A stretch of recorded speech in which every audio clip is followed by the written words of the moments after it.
Talk a little bit about the Christmas album you guys did last year. Like, what's going on with that one?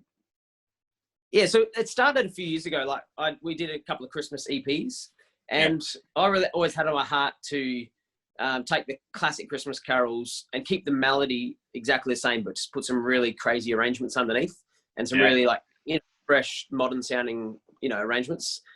So it's just a lot of fun, and because there's certain guidelines that we have to follow when we're doing a praise and worship song to make it congregational, but with the Christmas stuff, I just felt like all the restrictions were off, and I just went for it and was super creative. And so we basically released 3 EPs or 2 EPs and then a full album studio. But then we basically did that whole thing live at church last year at Christmas time. And we just thought at last second, let's just press record and see what happens. And so we recorded it and, recorded it with some cameras too. And it came out so good. So we've just released it as a live album, which is basically the studio album, but a live version of it. And we've also released the musical feature on Amazon Prime as well, which is cool. So you can watch it there.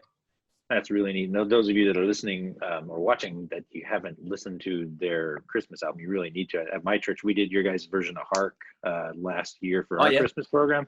And that was like, it's cool to hear you say like you wanted to keep the melody accessible, because that was like literally the comment we got from like all ages was like, wow, it was crazy, but I could sing it just fine. And I was like, that's really cool. Like cool to hear, like mission accomplished, I guess, over here for that one. Yeah, that's awesome to hear. Thank you. Yeah. What are you guys doing this year? Had you planned just in case it opened up, or are you having to scramble? What's going on? Yeah, interesting. Like I think we were like we've been doing. When I just said how we had 150 people, like we were doing 6 services on a Sunday just to try and get people through the doors. So we knew that we were at least going to have 150 people. So we were planning to do a carols event.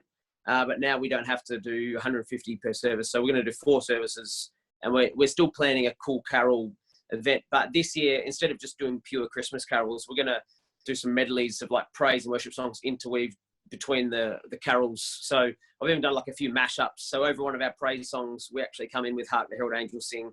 So it's a creative, progression of what we've done in the past, which is cool. When did you find out like the restrictions were going to be lifted? Well, the last step we just found out last Sunday. So we found out then that it's going to be open to 1,000 people this coming Sunday. So on the 20th of December, so it's in 2 weeks' time, that's when we're doing the Christmas event. So yeah, we are scrambling to a degree, getting everything ready. But thank God, like all of our arrangements are already done. So it's just a matter of pulling everyone together and getting in the headspace.